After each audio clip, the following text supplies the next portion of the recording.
Bonjour, bienvenue pour une nouvelle recette sur la chaîne de l'Atelier de Karima.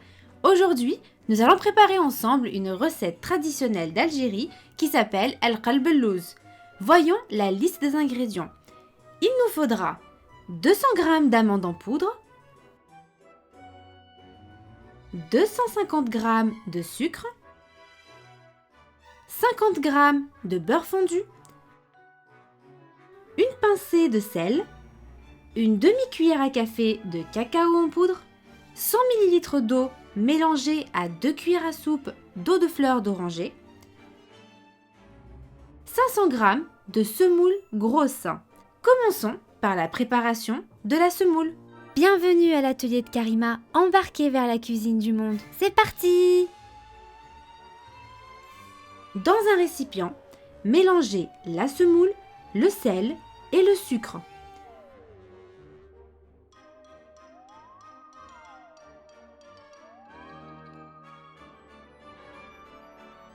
Puis, versez le beurre fondu tout en veillant à laisser environ une cuillère à soupe de côté.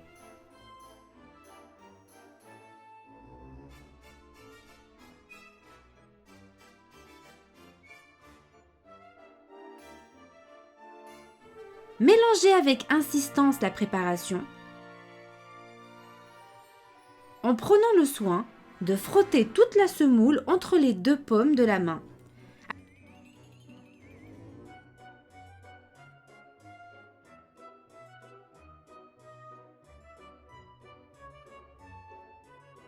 Alors, cette opération peut durer entre 8 à 10 minutes.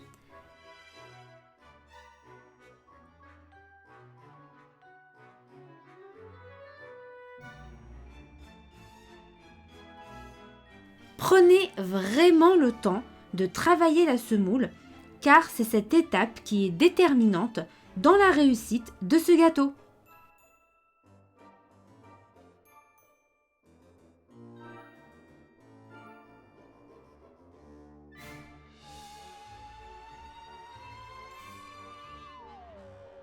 Ajoutez l'eau progressivement. Alors, pour rappel, l'eau contient l'eau de fleur d'oranger. Continuez à travailler la semoule pendant encore 5 minutes environ.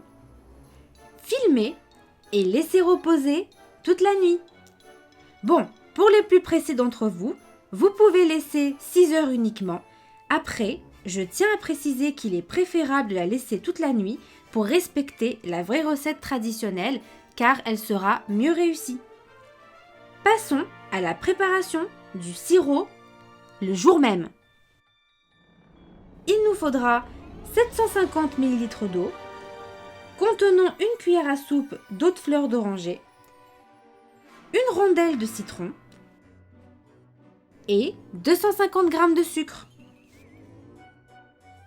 Dans la casserole contenant l'eau, versez le sucre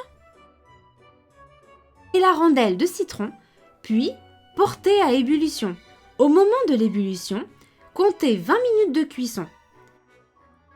Éteignez et laissez refroidir. Il est temps de préparer les amandes. Dans un récipient profond, mettez les amandes auxquelles vous ajoutez le cacao, puis mélangez le tout et réservez.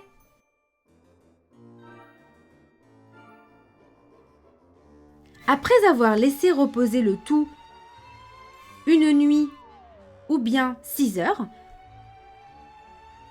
reprenez la préparation et mélangez-la encore environ 3 minutes. Préchauffez le four à 180 degrés,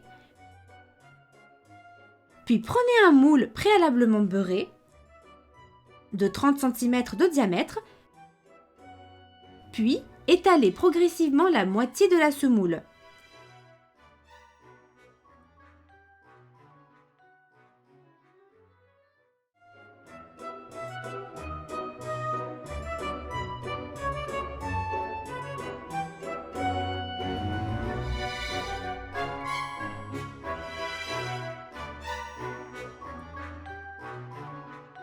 Étalez par-dessus la préparation d'amandes.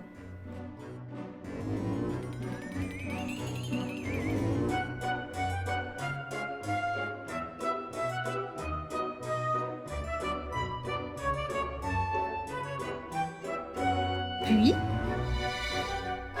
terminez par le reste de la semoule.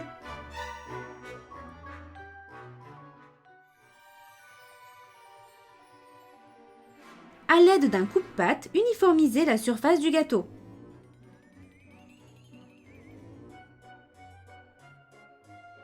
Badigeonnez l'ensemble du gâteau de beurre. Puis, tracez les parts sans les découper intégralement. Finalement, comme si vous faisiez des fentes. Décorez chaque part avec une amande.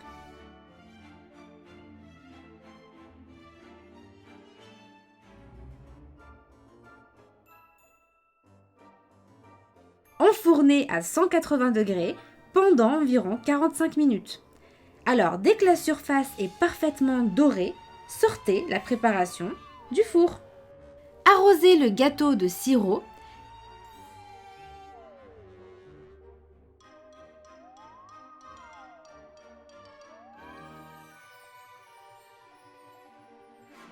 Répétez l'opération jusqu'à ce que le gâteau n'absorbe plus de sirop.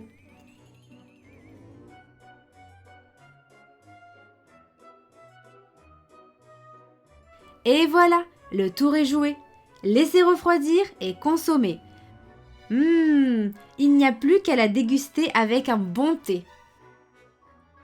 Dites-moi en commentaire si vous connaissiez cette recette et si vous avez l'intention de la faire. Oh, l'atelier de Karima pense à vous. Elle vous a concocté un livret offert avec 10 secrets de cuisine. Récupérez-le pour briller en cuisine. Le lien est dans la description et dans le premier commentaire. Aussi, likez, abonnez-vous et on se retrouve pour le prochain épisode de l'atelier de Karima très rapidement. À bientôt!